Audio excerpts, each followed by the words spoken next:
नमस्कार, स्वागत है आप सभी का सुजस सारांश की इस क्लास में। मैं हूं आपके साथ विपिन कुमार शर्मा और इस क्लास में हम पढ़ते हैं राजस्थान का करंट अफेयर्स, जिसका आधार होता है राजस्थान सरकार की सुजस पत्रिका। शुरुआत करते हैं हेडलाइंस के साथ। सबसे पहली जानकारी है महंगाई राहत कैंप। पिछले कुछ दिन से हम लगातार ये वाली जो न्यूज है इस पर ध्यान दे रहे हैं।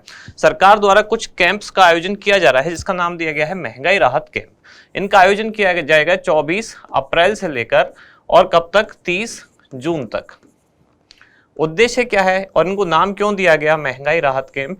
इनमें दरअसल सरकार द्वारा ऐसी योजनाओं को प्रचारित प्रसारित किया जा रहा है जो आम जनता को महंगाई से राहत प्रदान कर सकें। जैसे कौन कौन सी योजनाएं हैं? मुख्यमंत्री गैस सिलेंडर योजना। अब इस योजना में कुछ सेलेक्टिव लोगों को, यानी कि जैसे कि उज्ज्वला परिवार के जो लाभार्थी हैं या फिर जो बीपीएल परिवार के लोग हैं, उनको 500 रुपए में घरेलू गैस सिलेंडर दिया जा रहा है। तो एक तरह से 500 रुपए में सिलेंडर, यानी कि महंगाई से राहत की बात हो गई। ऐसे ही निःशुल्क बिजली योजना, जिसमें 100 यूनिट प्रति माह तक निःशुल्क बिजली दी जा रही है, तो ये भी एक तरह से महंगाई राहत वाली बात हो गई। ऐसे ही निःशुल्क बिजली योजना किसानों के लिए, जिसमें 2000 यूनिट तक उनको बिजली प्रतिमाह फ्री दी जा रही है। अन्नपूर्णा फूड पैकेट, जिसमें दाल, चीनी, इस तरह की जो खाद्य सामग्री हैं, खाद्य तेल वगैरह, ये सब दिया जा रहा है फ्री में। तो इस तरह से क्या, इस योजना का नाम इसलिए रखा गया महंगाई राहत कैंप, जिसमें ऐसी योजनाएं जो आम जनता को सीधे तौर पर महंगाई से राहत पहुंचा रही हैं, उनको इसमें शामिल किया गया। इस तरह से इसमें कुल 10 योजनाएं हैं। पिछले कई दिन से लगातार हम इसको देख रहे हैं, तो आज इसको हम रिपीट नहीं करेंगे। आज बाकी चीजें देखते हैं आगे क्या है।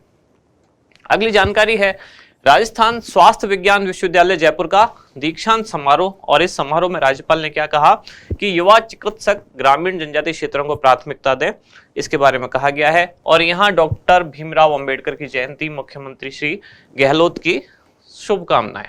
इधर राज्यपाल की वैशाखी पर्व और अंबेडकर जयंती पर बधाई और शुभकामनाएं। अगली जानकारी है सिरोही स्थापना दिवस 21 से 23 अप्रैल को आयोजित किया जाएगा।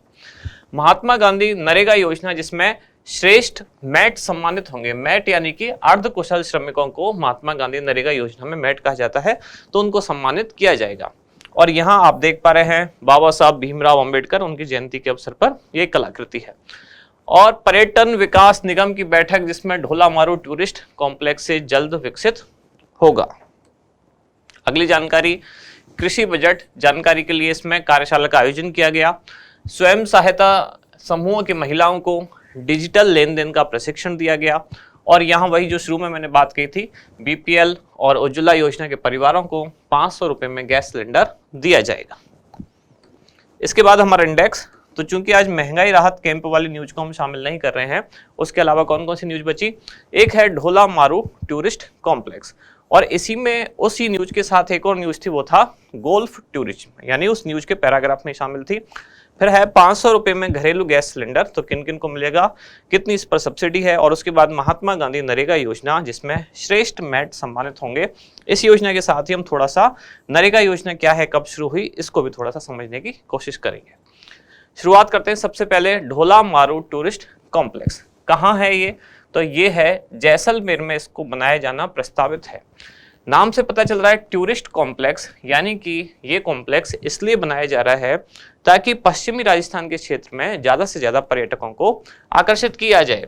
यही इसका उद्देश्य है, राज्य के पश्चिमी हिस्सों में पर्यटन गतिविधियों को बढ़ावा देना। इसका प्रबंधन, यानी कि जो कॉम्प्लेक्स बनेगा, कौन इसको बनाएगा और कौन इसका संचालन करेगा, प्रबंधन करेगा, यानी कि देखरेख कौन करेगा, तो ये करेगा आरटीडीसी। पूरा नाम क्या है आरटीडीसी का? राजस्थान पर्यटन विकास निगम। इसके द्वारा इस कॉम्प्लेक्स का संचालन, देखरेख, प्रबंधन, बाकी जो सारी चीजें हैं आरटीडीसी द्वारा किया जाएगा। इसकी थोड़ी सी और जानकारी क्या है कि नया टूरिस्ट कॉम्प्लेक्स बनने से क्या फायदा होगा? सीधी सी बात है, अगर उस एरिया में टूरिस्ट कॉम्प्लेक्स बनेगा तो टूरिज्म से जुड़ी हुई जो गतिविधियां हैं वो बढ़ेंगी। उससे क्या होगा? अंतर्राष्ट्रीय स्तर पर जैसलमेर को पहचान मिलेगी। यहाँ की hospitality, desert stay, hotel, camping site, night park, मनोरंजन पार्क, इन सभी की सुविधाएं एक ही जगह उपलब्ध हो सकेंगी। तो इस टूरिस्ट कॉम्प्लेक्स में क्या होगा? ये सारी सुविधाएं एक ही जगह, एक ही छत के नीचे उपलब्ध हो सकेंगी। टूरिस्ट कॉम्प्लेक्स से जुड़ा हुआ ही, टूरिज्म से जुड़ा हुआ ही अगला जो टॉपिक है वो है गोल्फ टूरिज्म। तो इस बार के बजट में, यानी कि बजट 2023-24 में ये भी घोषणा की गई थी कि राज्य सरकार गोल्फ टूरिज्म को बढ़ावा देगी। टूरिज्म दरअसल राजस्थान की इकोनॉमी का एक मुख्य एक स्रोत है यहाँ की अर्थव्यवस्था को संचालित करने के लिए। पर्यटन उद्योग, राजस्थान में पर्यटन उद्योग बहुत ज्यादा अर्थव्यवस्था को गति देता है। यहाँ विदेशी पर्यटक भी काफी आते हैं, देशी पर्यटक भी काफी आते हैं, इसलिए राज्य सरकार ने भी इस पर फोकस किया है कि टूरिज्म गतिविधियों को हम हर तरह से बढ़ावा दें। जैसे आपने लगातार आप देखते हैं कि कुछ ना कुछ जो मेले हैं वो कहीं ना कहीं आयोजित होते रहते हैं पर्यटन विभाग द्वारा, कभी किसी जिले में वहां से संबंधित जो मेला है वहां की स्थानीय संस्कृति से संबंधित, तो इस तरह के कुछ मेले भी आयोजित होते रहते हैं। ऐसे ही ढोला मारू टूरिज्म कॉम्प्लेक्स बनाया जा रहा है और इसी चीज को यानी कि पर्यटन को ही और बढ़ावा देने के लिए ही गोल्फ टूरिज्म को भी बढ़ावा दिया जा रहा है। आजकल एक नया टर्म और है मेडिकल टूरिज्म, इंडिया में काफी पॉपुलर है मेडिकल टूरिज्म, मतलब ऐसे कुछ देश जहां इलाज सस्ता है तो वहां टूरिस्ट आते हैं। टूरिस्ट यानी कि दरअसल वो पेशेंट होते हैं, क्योंकि उनके देश में इलाज महंगा है तो वहां की बजाय वो यहाँ आते हैं, इलाज कराएंगे, इलाज के साथ साथ कुछ ना कुछ उनका जो धन है वो यहाँ भी आएगा और अर्थव्यवस्था को गति देगा। ऐसे ही जैसे मेडिकल टूरिज्म एक टर्म है, ऐसे ही गोल्फ टूरिज्म एक टर्म है। तो राजस्थान सरकार गोल्फ को बढ़ावा देने के लिए गोल्फ के साथ साथ टूरिज्म भी अपने आप ही उसमें ऑब्वियसली बढ़ेगा, यानी कि गोल्फ को बढ़ावा देने के लिए 5 शहरों को चुना है। कौन कौन से 5 शहर हैं, इनकी घोषणा की गई थी राज्य बजट 2023-24 में। कौन कौन से? उदयपुर, जोधपुर, अजमेर, पुष्कर और माउंट आबू और इसके अलावा अलवर। यानी कि इन 5 शहरों में गोल्फ कोर्स खोले जाएंगे। इनसे क्या होगा, जो लोग गोल्फ खेलते हैं वो वहां आएंगे, तो साथ के साथ टूरिज्म भी वहां विकसित होगा। इसी कंसेप्ट को नाम दिया गया गोल्फ टूरिज्म। इससे क्या होगा, अंतरराष्ट्रीय स्तर के जो गोल्फ कोर्स यहाँ बनेंगे। गोल्फ कोर्स क्या होता है, आप ऐसे समझ सकते हैं कि भाई गोल्फ का मैदान, गोल्फ खेलने का मैदान। तो गोल्फ कोर्स बनने से क्या होगा, राजस्थान गोल्फ प्रतियोगिताओं के डेस्टिनेशन के रूप में ख्याति पाएगा। तो कई अंतरराष्ट्रीय खिलाड़ी भी जो बहुत फेमस हैं गोल्फ खेलने के लिए वो भी राजस्थान आएंगे। तो राजस्थान जब बड़े बड़े खिलाड़ी आने लगेंगे तो सीधी सी बात है यहाँ का टूरिज्म भी डेवलप होगा, जिससे कि अल्टीमेटली अर्थव्यवस्था को गति मिलेगी। इसका भी प्रबंधन यानी कि गोल्फ टूरिज्म में जो ये गोल्फ कोर्स बनाए जाएंगे कौन करेगा, RTDC यानी कि राजस्थान पर्यटन विकास निगम। अगली जानकारी, 500 रुपए में घरेलू गैस सिलेंडर। तो इसकी भी घोषणा की गई थी कब, राज्य बजट 2023-24 में। और कब से मिलना शुरू हुआ ये, 1 अप्रैल 2023 से। एक दिन हमने न्यूज पढ़ी थी 1 अप्रैल 2023 से कौन कौन सी जो बजट की घोषणाएं वो लागू होने वाली हैं। तो एक ही वाली हमारी सुजस क्लास में ये सारी जो घोषणाएं थी जो 1 अप्रैल 2023 से लागू हुई उन सबको हमने पढ़ा। उन्हीं में से एक है 500 रुपए में घरेलू गैस सिलेंडर। जैसे चिरंजीवी स्वास्थ्य बीमा जो योजना है उसकी भी घोषणा की गई थी बजट में कि अब 10 लाख के स्थान पर 25 लाख रुपए का बीमा कवर प्रति परिवार प्राप्त होगा। तो ये तो घोषणा कर दी गई बजट में 10 फरवरी को, लेकिन क्या 10 फरवरी से ये लागू हो गया? तो नहीं। कब से लागू हुआ? 1 अप्रैल 2023 से। ऐसे ही बहुत सारी घोषणाएं जो बजट में की गई वो किसी न किसी अगली डेट से या जो भी सरकार द्वारा निर्धारित की जाती है उससे लागू होती हैं। तो ऐसे ही जो 500 रुपए में घरेलू गैस सिलेंडर देने की बात थी, ये योजना 1 अप्रैल 2023 से धरातल पर उतरी है। इस योजना हेतु मुख्यमंत्री द्वारा कुल कितना बजट रखा गया? तो कुल 750 करोड़ रुपए के वित्तीय प्रस्ताव को मंजूरी दी गई। अब इसमें यानी कि 500 रुपए घरेलू गैस सिलेंडर में 2 तरह के परिवार पात्र हैं। कौन कौन से 2 तरह के? एक तो जो प्रधानमंत्री उज्ज्वला योजना के पात्र परिवार हैं और दूसरे उनके अलावा जो स्टेट BPL परिवार हैं। अब इन दोनों को सरकार पहले तो जो सिलेंडर की कीमत है उसी कीमत पर इनको सिलेंडर लेना होता है और फिर जो बाकी की रकम है सरकार इनके खाते में वापस दे देती है, उसको कहा जाता है सब्सिडी। तो जो उज्ज्वला योजना के परिवार हैं उनको कितनी सब्सिडी दी जाएगी? 410 रुपए। और जो BPL परिवार हैं उनको कितनी सब्सिडी? तो 610 रुपए। ये इनके जो बैंक अकाउंट है उसमें बाद में ट्रांसफर कर दी जाएगी। इस तरह से इनको कुल सिलेंडर कितने का पड़ेगा? 500 रुपए का। फिर है महात्मा गांधी नरेगा योजना, जिसमें जो श्रेष्ठ मैट हैं उनको सम्मानित किया जाएगा। मैट यानी कि अर्धकुशल श्रमिक। संदर्भ आज हम इसको क्यों पढ़ रहे हैं? तो चूंकि राजस्थान में महात्मा गांधी नरेगा योजना के तहत जिन श्रमिकों ने यानी कि जिन मैट श्रमिक ने उल्लेखनीय कुछ काम किया उनको जिला स्तर पर और पंचायत समिति स्तर पर सम्मानित किया जाएगा। सम्मान नहीं आएगा, सम्मानित किया जाएगा। करने वाले मैट का जिला स्तर एवं, सही है, राजस्थान में महात्मा गांधी नरेगा योजना के तहत उल्लेखनीय कार्य करने वाले मैट का जिला स्तर एवं पंचायत समिति स्तर पर सम्मान किया जाएगा। सही है ये सेंटेंस। तो इनका सम्मान किया जाएगा। अब सम्मान करने के लिए एक कमेटी बनाई जाएगी जो चयन करेगी किसका क्या होगा।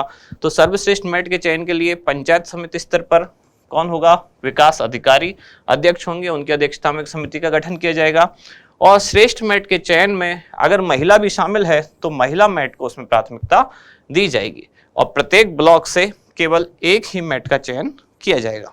मेट बोलने का मतलब क्या है, यानी कि मेट का अर्थ क्या है? अर्धकुशल श्रमिक।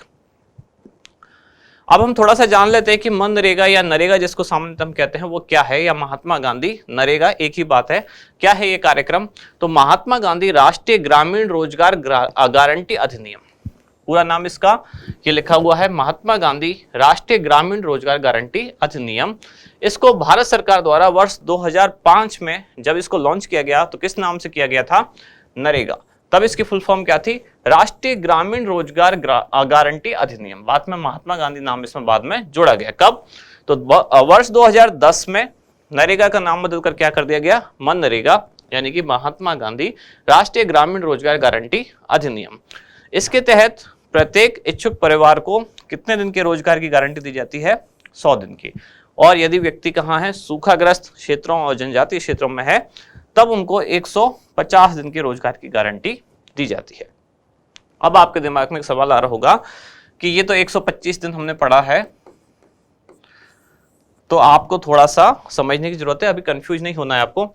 100 दिन रोजगार की गारंटी मनरेगा कार्यक्रम, एकदम सही बात है। इसका मतलब ये है कि मनरेगा केवल राजस्थान में तो लागू होता नहीं है, पूरे देश में लागू है। तो पूरे देश में जो भारत सरकार द्वारा 100 दिन के रोजगार की गारंटी दी जाती है, लेकिन राजस्थान में मनरेगा के तहत 125 दिन के रोजगार की गारंटी दी जाती है। ऐसा कैसे है? 100 दिन के रोजगार के बाद राज्य सरकार अपने स्तर पर इसमें 25 दिन का अतिरिक्त रोजगार सभी के लिए देती है। तो इस तरह से राजस्थान में ये स्पेशल केस है राजस्थान का कि मनरेगा कार्यक्रम के तहत राजस्थान में कुल 125 दिन के रोजगार की गारंटी है। जबकि अगर अखिल भारतीय स्तर पर बात करें तो मनरेगा कार्यक्रम के तहत एक कॉमन बात करें, सभी के लिए 100 दिन के रोजगार की गारंटी दी जाती है। और यदि व्यक्ति सूखाग्रस्त या जनजातीय क्षेत्रों में निवास करता है तब उसको 150 दिन के रोजगार की गारंटी दी जाती है। आगे बढ़ते हैं। मनरेगा लाभार्थियों में 1/3 महिलाओं का होना अनिवार्य है। मजदूरी का भुगतान कौन से अधिनियम के तहत? न्यूनतम मजदूरी अधिनियम 1948 के तहत किया जाता है। आवेदन जमा कराने के अधिकतम 15 दिनों में रोजगार देने की गारंटी इसमें दी जाती है, जैसे कि इंदिरा गांधी शहरी रोजगार गारंटी योजना में भी यही है। मनरेगा के तहत आर्थिक व्यय केंद्र और राज्य सरकार दोनों के द्वारा वहन किया जाता है। इसका मतलब ये केंद्र प्रायोजित योजना है। इस कार्यक्रम में कुल 3 क्षेत्रों पर धन व्यय किया जाता है। कौन कौन से 3 क्षेत्र हैं? अकुशल, अर्धकुशल और कुशल श्रमिकों की मजदूरी, आवश्यक सामग्री और प्रशासनिक लागत, इन 3 चीजों पर खर्चा इसमें किया जाता है। केंद्र सरकार इसमें अकुशल श्रम की लागत का 100% वहन करती है। अर्धकुशल और कुशल श्रम लागत का 75% वहन करती है और सामग्री लागत का 75% केंद्र सरकार द्वारा वहन किया जाता है। इसके अलावा प्रशासनिक लागत का कितना? 6% केंद्र सरकार द्वारा वहन किया जाता है और शेष व्यय जो भी बचा, यानी कि इन सब में जो भी शेष बचा वो सब राज्य सरकार द्वारा वहन किया जाता है। तो इस तरह से कैसी योजना हुई? केंद्र प्रायोजित,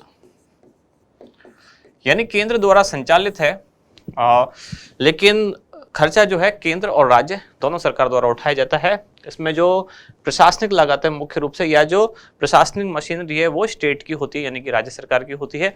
प्लानिंग मुख्य रूप से केंद्र सरकार द्वारा की जाती है। आज का अभ्यास प्रश्न, ढोला मारू टूरिस्ट कॉम्प्लेक्स का निर्माण कहाँ किया जाना प्रस्तावित है? ऑप्शन है आपके बीकानेर, जैसलमेर, जोधपुर या बाड़मेर।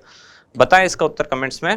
और ये एक छोटी सी जानकारी हर दिन हम जो देख ही रहे हैं, जो लोग आरएस प्रीलिम्स या सब इंस्पेक्टर यानी कि एसआई एग्जाम की तैयारी करना चाहते हैं तो कलाम एकेडमी जयपुर सेंटर पर उनके लिए 15 अप्रैल को सेमिनार के साथ बैच प्रारंभ होने वाला है। कब? सुबह 10 बजे।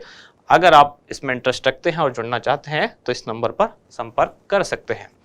साथ ही हमारी एक जो नई पहल है आरएस एग्जाम को लेकर, जिसका नाम दिया गया है लाइब्रेरी स्पेशल बैच, ये मुख्य रूप से लाइब्रेरी में रहकर सेल्फ स्टडी करने वाली एक योजना है या एक तरह का एक कॉन्सेप्ट है, जिसमें आप लाइब्रेरी में सेल्फ स्टडी करेंगे और जो न्यूली सिलेक्टेड कुछ ऑफिसर्स हैं जो हमारे मेंटर हैं वो आपको कंटिन्यूसली गाइड करते रहेंगे। साथ ही इसमें टेस्ट सीरीज का भी आयोजन होता रहेगा। इसमें आपका सिलेक्शन किया जाएगा इंटरव्यू के द्वारा। जयपुर और सीकर सेंटर दोनों पर 50-50 सीटें रखी गई हैं। लाइब्रेरी स्पेशल बैच का ये तीसरा बैच है जो शुरू होने वाला है कब से, 5 मई 2023 से। तो अगर आप RAS एग्जाम की तैयारी कर रहे हैं और इसमें इंटरेस्ट रखते हैं, जुड़ना चाहते हैं, तो दिए गए नंबर पर संपर्क कर सकते हैं। इसी के साथ यहाँ समाप्त होती है आज की क्लास। आप मिलते हैं कल अगली न्यूज के साथ अगली क्लास में। धन्यवाद।